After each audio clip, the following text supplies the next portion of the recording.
I'm gonna own a truck and there's nothing you can do with it because I just got my CDLs. Do you even trucker, bro? So a lot of these trucking companies are gonna try to get you into a lease purchase situation before you even get your freaking CDL. I'm gonna make a lot of money. I'm gonna be a lease purchase operator and buy my truck straight out of trucking school. They do this because they think you're dumb. Trucking companies love me because they want me to be an owner-operator. Before you go off and sign that paperwork thinking you're gonna be some big-time owner-operator straight out of trucking school, you need to pay attention to this.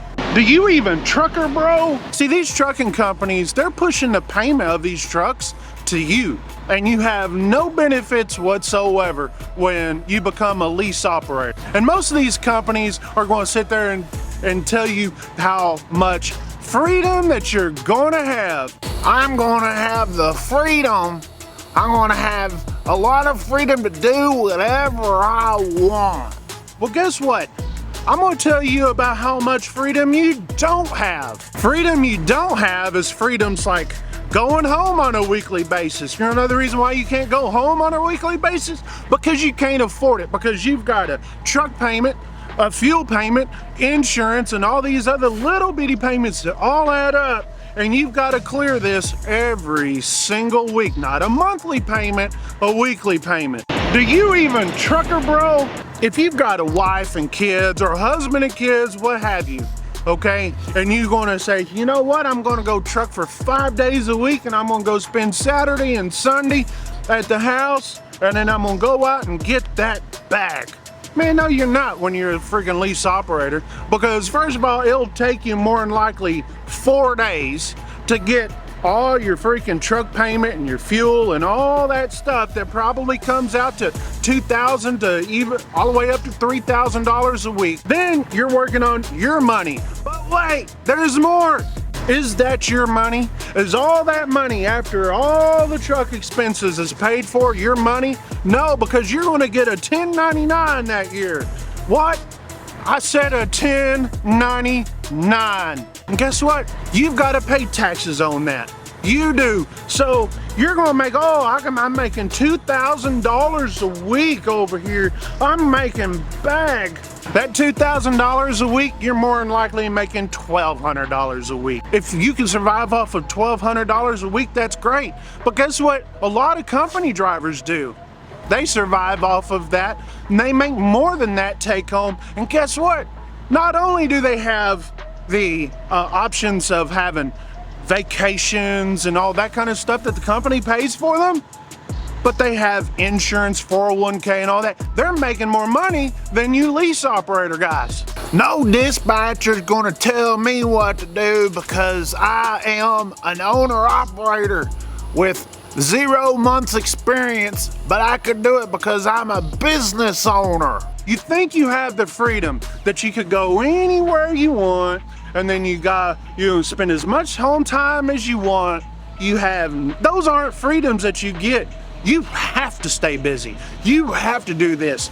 You have to do all that. Meanwhile, the company's over here sitting there saying, I got that guy. Why would I want to be a company driver when I could be an owner-operator straight out of trucking school with my CDLs? Ownership, you say? Most people, when they go into these lease companies, these lease purchase, never own their equipment. Okay, because there's all these stipulations you got to do all these years, and then you get behind on bills, maintenance, whatnot. Then you got a balloon and you got to do, and then all of a sudden you're sitting there 7 years and you still ain't got it freaking paid off. 7 years. Guess what? As a company driver, what I'm doing in 7 years, by that time I've gone on 7 vacations, okay? And I ain't got a care in the world. I'm not gonna listen to those old timers that think they know what they're talking about, because I am a big time truck driver with a CDLs. The freedom that you have is that you're a slave to that truck. I'm gonna make all kinds of money out there, okay, because I got my CDLs. These companies are going to tell you how much money you're going to make. Oh, you make all this money. But you have to put that money back. You just have to put that money back. The best people I've ever known that actually paid off their trucks in good situations have either a rich wife, rich girlfriend, or they have other forms of revenue coming in. They just do, okay? And this is just a side project. Hey, Schneider! Hey, Schneider!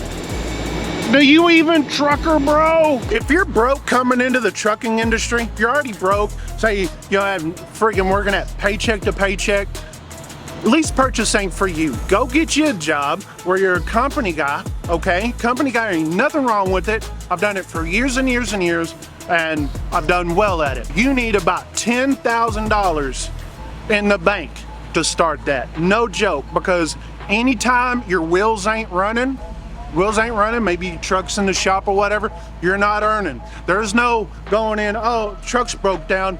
A company will actually put you in a loaner truck and you'll be good to go. Make all that money. Make all that money, honey.